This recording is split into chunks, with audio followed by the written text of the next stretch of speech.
भारतीय योग संस्थान खंडगिरी योग जिला ओडिशा प्रांत और ग्लोरियस फाउंडेशन मिलित आनुकूल्य निःशुल्क महिला रोग निवारण योग शिविर अनुष्ठित हो जाइछि।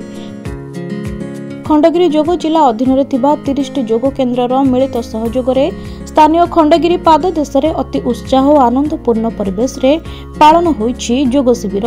यह कार्यक्रम रे मुख्य अतिथि भाव में एकाम्र विधायक बाबू सिंह, प्रांत मुख्य सुरेश प्रधान योग देथिले।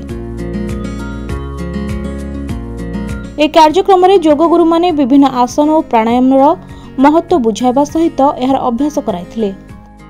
समस्त अंशग्रहणकारी सकाळर शांत परिवेश रे भजन और योग गीतर ताले ताले योग अभ्यास करी शारीरिक और मानसिक सुस्थता अनुभव करथिले।